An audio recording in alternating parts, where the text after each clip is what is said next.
Olá pessoal, eu sou a Kelly Basílio para vendas do Grupo Iene e hoje eu venho em nome da Inteligência de Negócios, a Master Reseller mais premiada do mundo, trazer alguns highlights sobre as atualizações do ClickSense SaaS no primeiro quarto de 2021.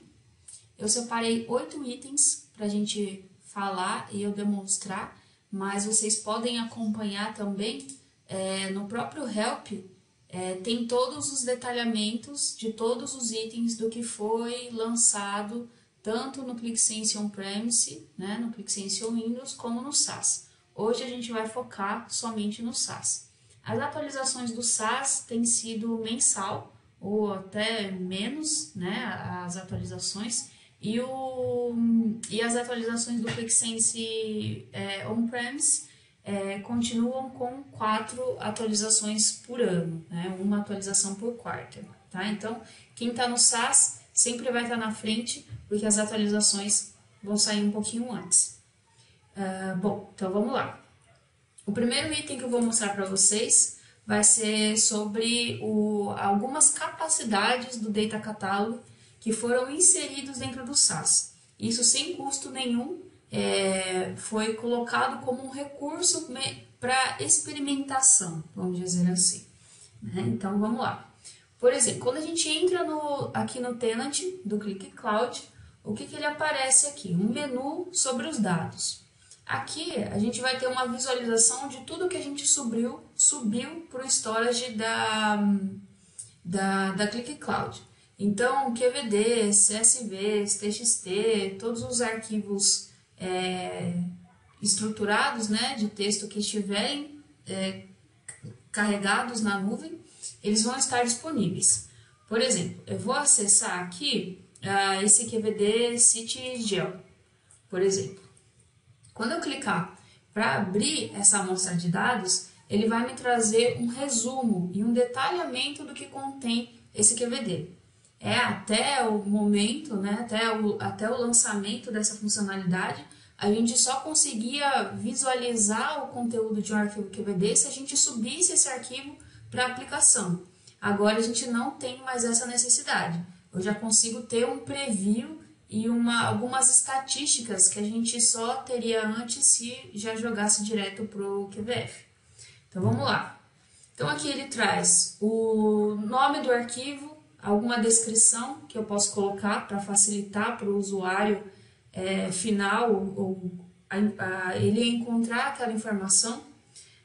Qual que é o tipo da informação? Um conjunto de dados do tipo QVD, tem um tamanho de 2 megas, o total de 23.503 linhas, 3 campos, qual que é a origem, em qual espaço ele está publicado, proprietário, criador, data de criação, data de modificação e algumas marcas.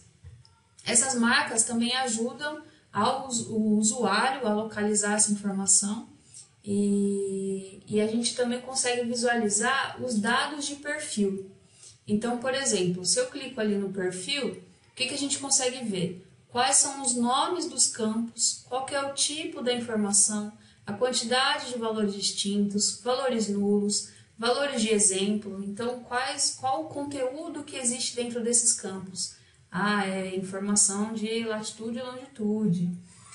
Qual que é a soma, mínimo, máximo, a média, e eu posso também personalizar as colunas que eu quero mostrar. Aqui no caso, como a gente está falando de latitude e longitude, não faz muito sentido fazer soma, mínimo, mas a gente consegue personalizar isso também. Além do perfil, a gente consegue visualizar a amostra de dados. Isso é muito interessante. E é um recurso que você consegue avaliar todos os dados que você tem disponível antes de começar a jogar isso para a aplicação. Além disso, a gente consegue setar algumas propriedades. Então, por exemplo, se essa informação ela está alinhada com a LGPD, né, ou GDPR, e algumas outras flags que a gente pode colocar, se a informação é confidencial, se o dado é sensível, né? Então, até o momento, essas foram as funcionalidades que foram disponibilizadas no SaaS. No Data Catalog tem muito mais funções, então é possível também mascarar o dado, né, e fazer mais uma série de tratamentos para validar se aquela informação ela está com uma boa qualidade para ir para o painel ou não, e uma série de gerenciamentos, tudo bem? Bom, então essa é a parte do novo recurso do Data Catalog que foi disponibilizado. Agora eu vou mostrar para vocês sobre as seções do Hub, né? Não sei se vocês conseguiram visualizar aqui, mas aqui na minha a primeira seção da minha página inicial do Hub estão os meus dados, mas eu posso movimentar essa seção para que ele vá lá para baixo e eu traga para cá os gráficos que eu estou monitorando. Então eu deixo aqui como item principal do meu Hub o meu dash dos meus dashes, né? Vamos dizer assim, que são os gráficos que eu estou monitorando. Como isso não é uma novidade dessa versão, então eu não vou detalhar esse item. Espero que vocês já saibam como usar. Se não souber, escreve pra gente, coloca um comentário que a gente lança outros vídeos também. E agora eu vou falar um pouquinho sobre o Ask Insight Advisor. Essa funcionalidade, trabalha com linguagem natural, interpretação de linguagem natural. Então é como se eu estivesse conversando com as minhas aplicações, né? Então, para toda aplicação que eu crio dentro do ambiente, a gente pode permitir que o Insight Advisor consiga responder perguntas por linguagem natural, ou não, certo?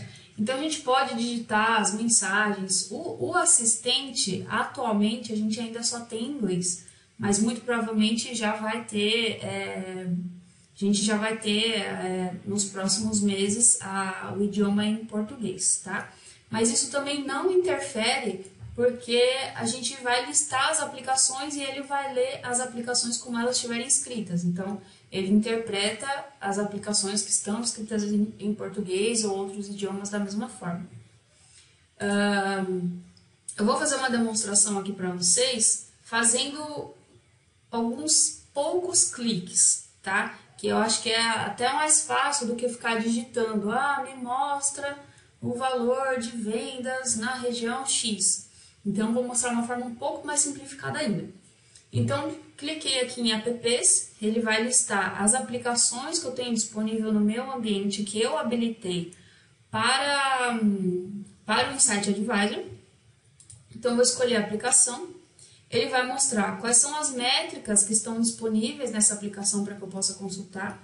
Então, eu vou escolher cliente. O que ele vai fazer? Ele vai trazer uma narrativa mostrando, quantidade de clientes é 94.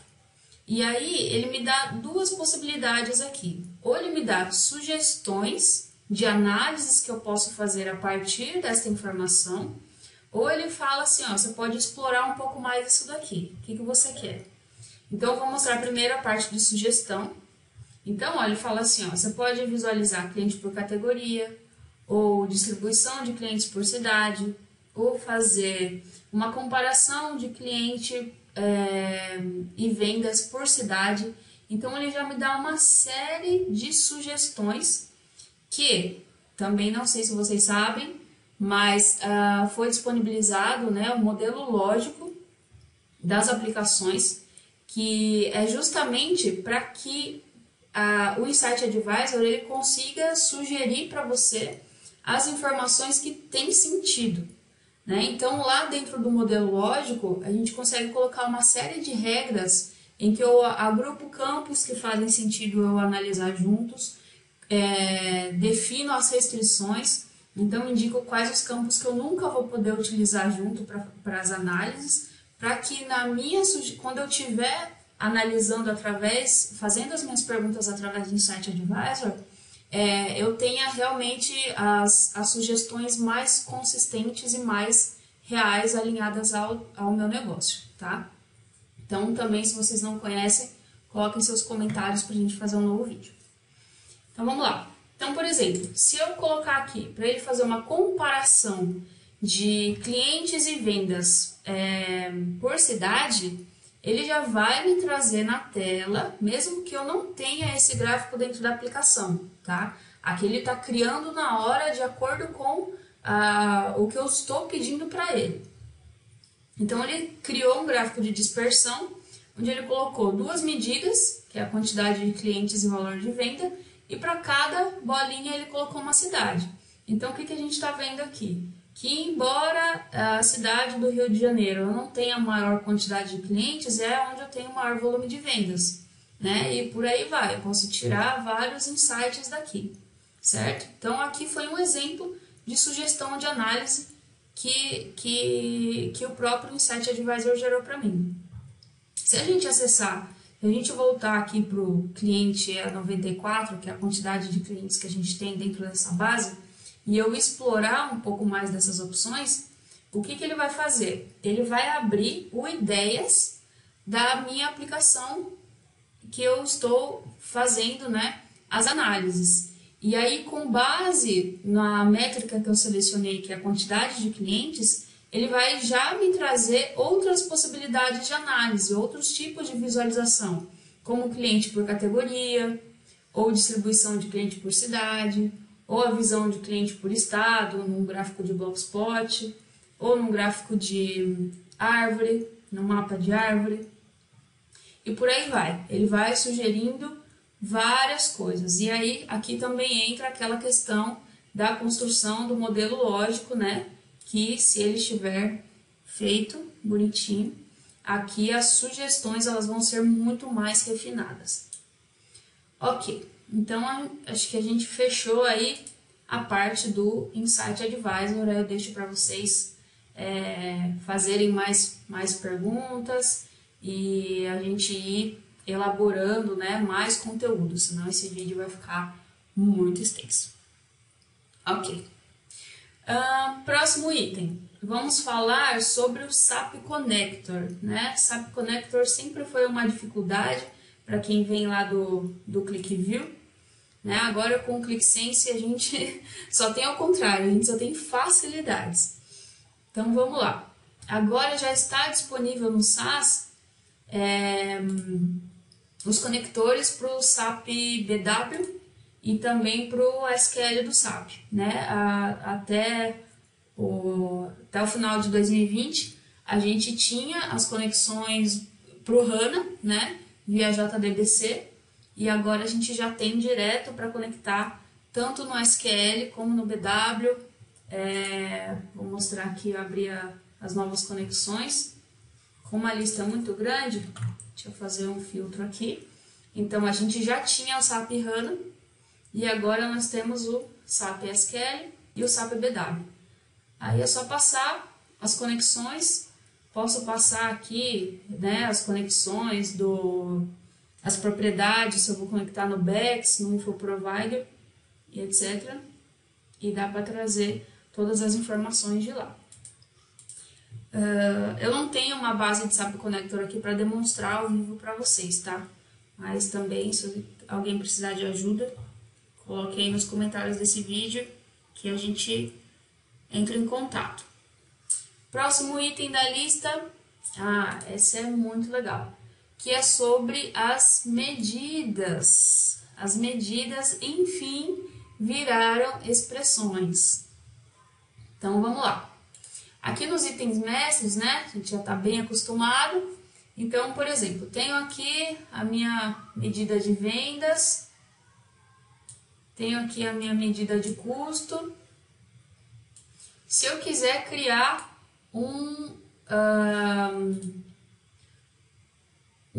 uma terceira medida que utilize essas medidas como referência, né? Até o final de 2020, até essa atualização, a gente tinha que copiar a expressão, né, de cada medida que a gente estava fazendo para construir essa terceira. Agora, o que a gente pode fazer? A gente pode fazer essa terceira usando o nome daquelas medidas que a gente acabou de criar. Então, por exemplo, deixa eu fazer aqui, ó. Vou começar a digitar. Por exemplo, aqui. colocar aqui, ó. Eu comecei a digitar o cifrão, que é como eu escrevi a minha medida, né? Então, ele já me traz aqui as opções e já me fala qual que é o tipo desse campo que eu estou trazendo. Se é um campo, se é uma medida, se é uma variável, né? Então, tudo muito bem documentado. Então, vou selecionar aqui, vou colocar a outra medida que eu quero. Então, aqui eu vou fazer vendas menos custo. E vou dividir por vendas para eu ter o valor da minha margem. Coloquei aqui o formato, o nome da expressão. E a gente tem aqui uma terceira medida com base em dois itens mestres anteriores, tá? Aqui, para quem torcia para que isso saísse logo, enfim, saiu. Ok. O que mais temos aqui?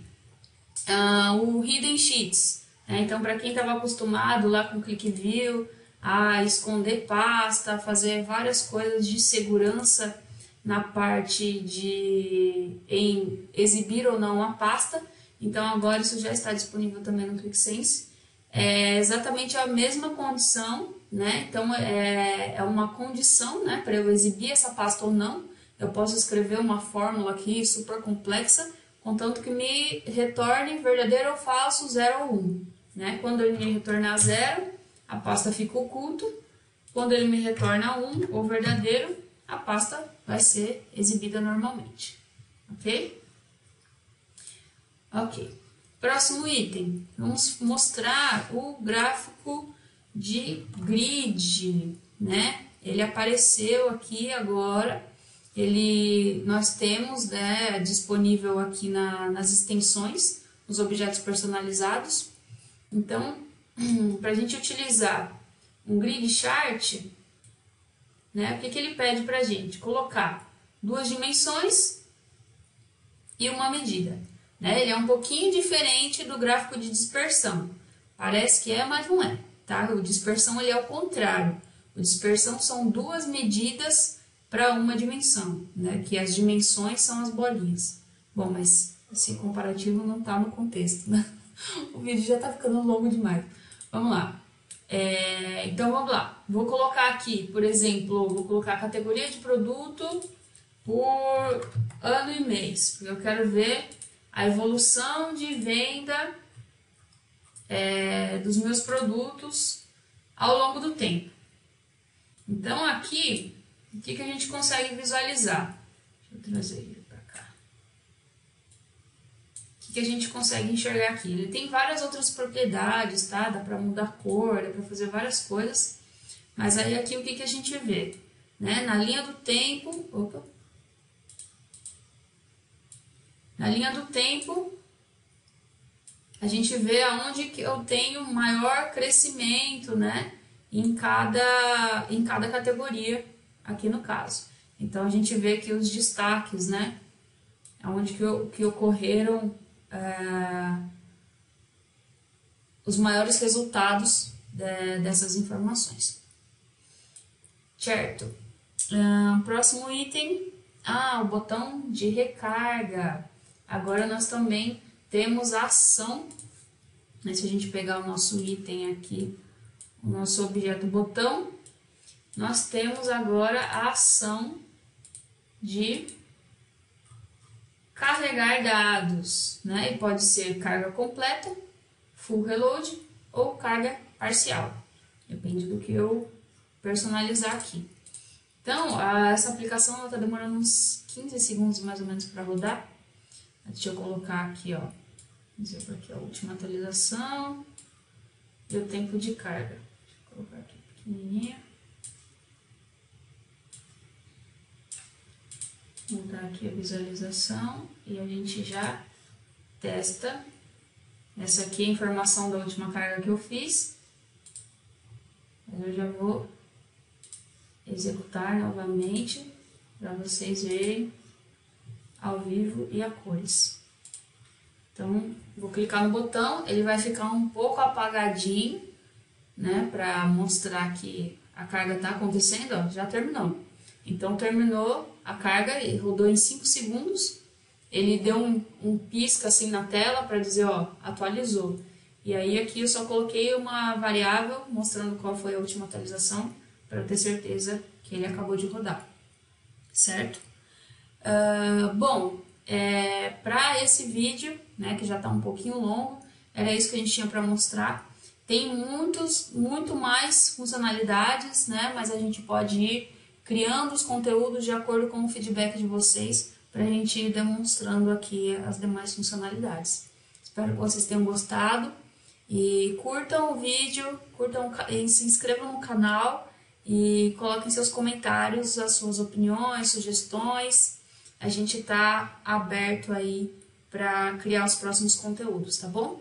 Valeu, pessoal. Até mais.